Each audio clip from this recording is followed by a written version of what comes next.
In this problem, we are given a system defined by y of t is equal to the integral from negative infinity to 2t of x of tau theta. And we're asked to find whether the system is memoryless, linear, causal, time invariant, and stable.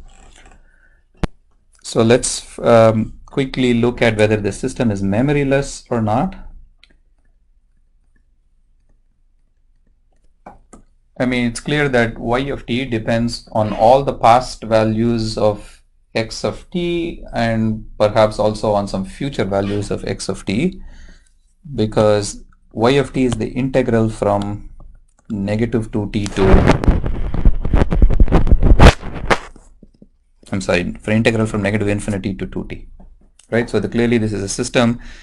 The answer is no, it has memory. How about linearity?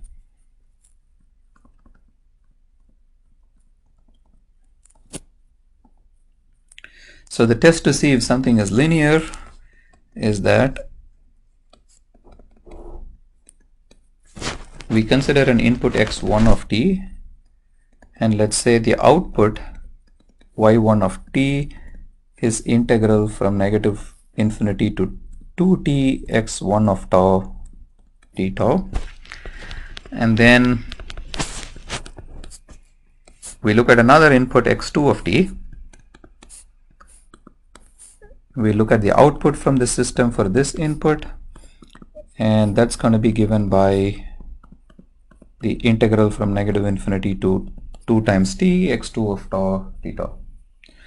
And then we construct a third input x3 of t, which is a linear combination of x1 and x2 given by alpha times x1 plus beta times x2. We pass this through the system and we observe the output.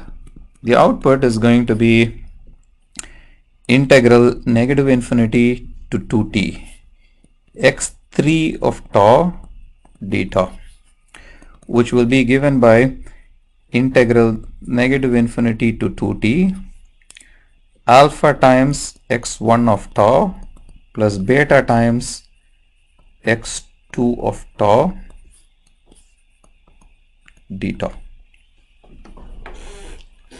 And then the test to see whether the system is linear or not is to see whether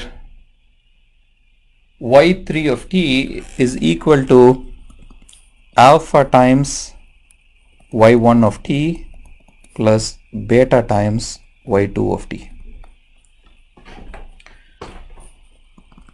And which would be integral alpha times the integral from negative infinity to 2t of x1 of tau d tau plus beta times the integral of x2 of tau d tau. And in fact, you can see that these two are indeed the same.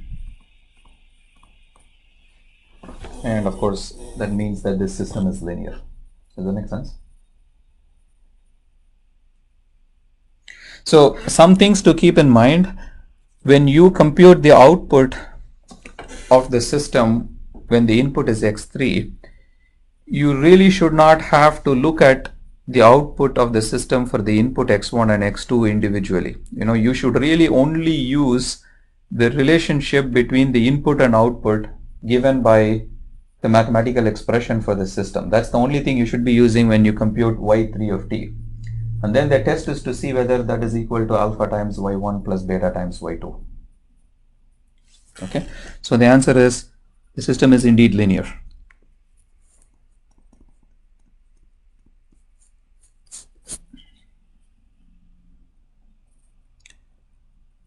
And let's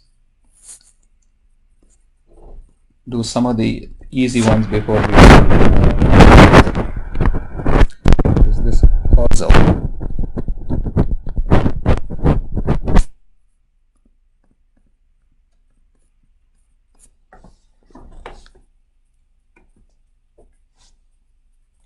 So a system is said to be causal if y of t does not depend on any of the future values of the input. Right? Is that true in this case? Yes or no? The question is whether y of t is causal or not.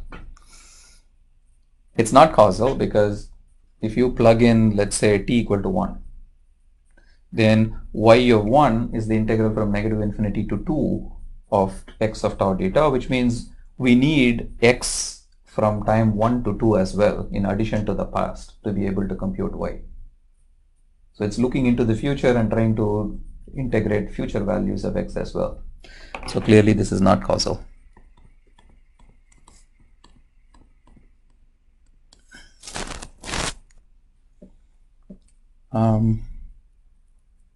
So that's C. Let's do stability and then we'll do time invariance. Stability. Is this system stable?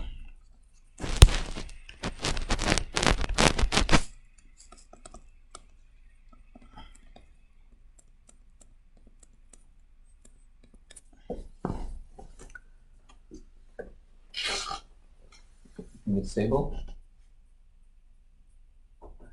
Not sure. Okay.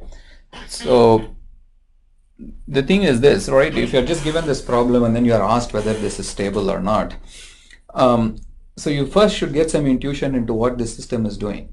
So what's happening here is that you are integrating x from negative infinity to 2t, right?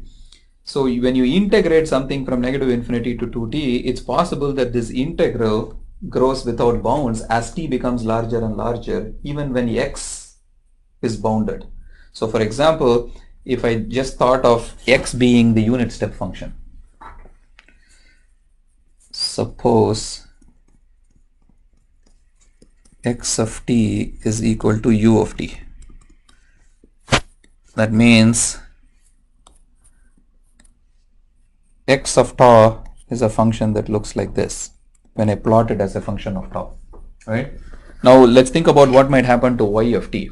So we are integrating from negative infinity up to 2 times t. So if I pick a value of t that's somewhere here, I'm integrating from negative infinity to 2 times t, and in this case y of t is simply going to be 2t. Right, I'm going to get an integral from 0 to 2t of 1, which is going to give me 2t. So clearly as t becomes large, 2t becomes large as well. So y is not really bounded. But x is clearly bounded in this case, right? X is bounded by 1. So here is an example, a counterexample of a signal which is bounded, the input signal which is bounded, which produces an output signal which is not bounded. So the system is not stable. So the answer is this is unstable.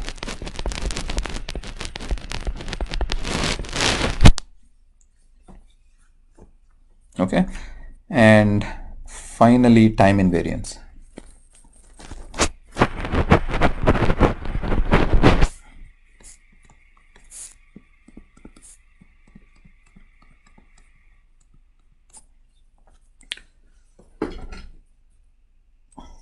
I think if you are watching the video, you might want to pause the video here and try to solve it yourself, or at least make a guess about whether the system is time invariant or not.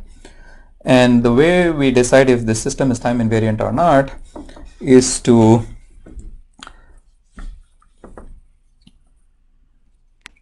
take x of t, first shift the input by t naught, and then pass it through the system and observe the output, and then swap the order of the system and the shift and see whether you get the same answer in both cases. So if I were to first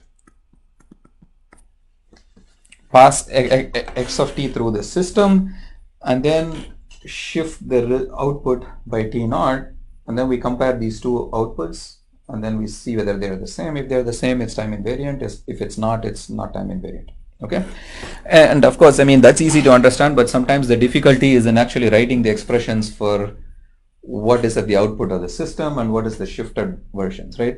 So let's try to go through this particular example and then we'll see what happens. I don't know why this integral sign keeps disappearing. Oops, 2t. Alright, so if I take my x of t and I shift it by t naught, it's pretty easy to see that I'm going to get x of t minus t naught here, right? And now I'm passing this through the system H. Now what will be the output here? Let's call this y1 of t. This output is going to be integral negative infinity to 2t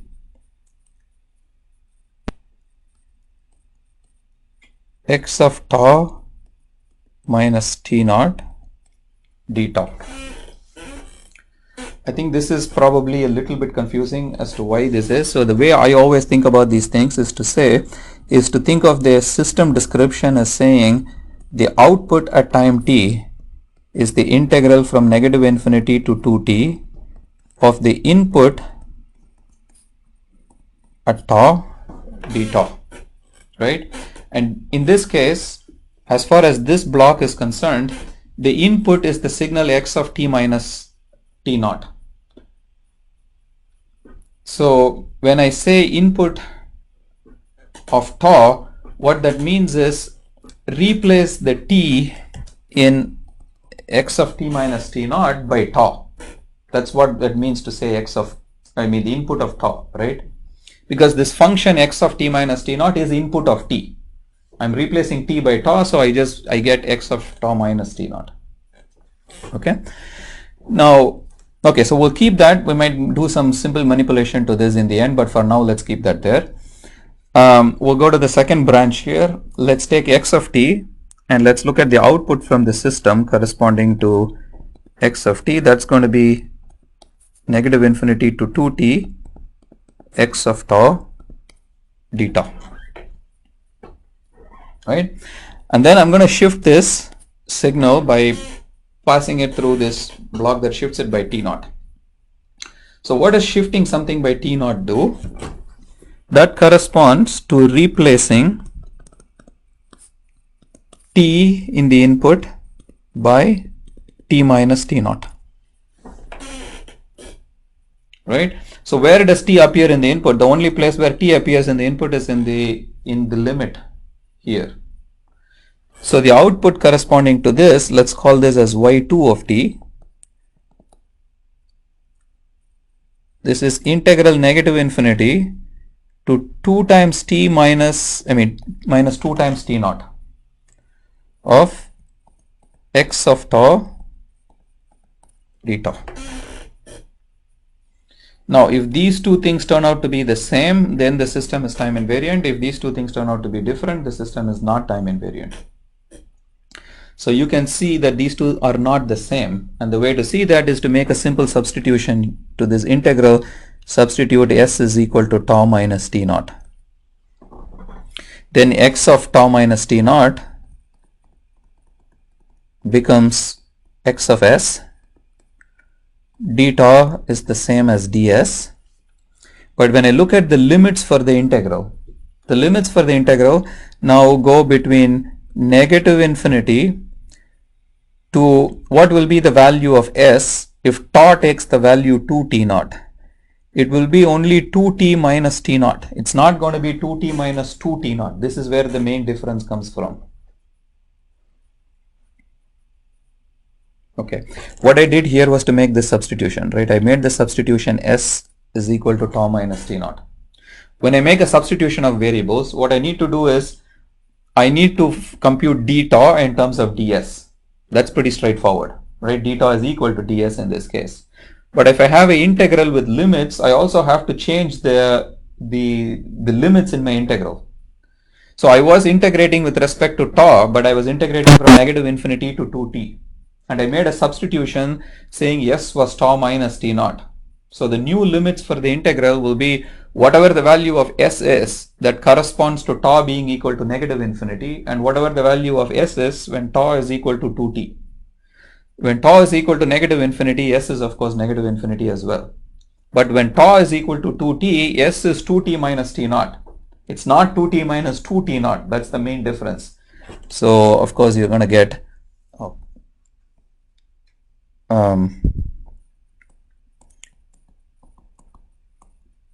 x of s ds, but of course x of s ds, we can think of it also as x of tau d tau. X is just a variable in the integral, and these two expressions are clearly not the same because the limit is different.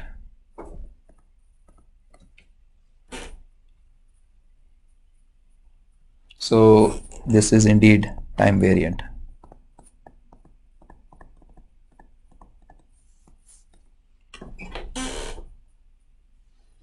And you can kind of see that, you could have guessed that this is time variant, because if you look at the description of the system, you see that there are some parameters in the system. Think of the integral, the limit of the integral as a parameter in the system, right? You are integrating from negative infinity to 2t. So there is something in the system that is dependent on t. It's a parameter in the system that's dependent on t. I mean, that's the intuition, but I would highly suggest that you go through the procedure like I did here to be sure whether you decide something is time variant or not.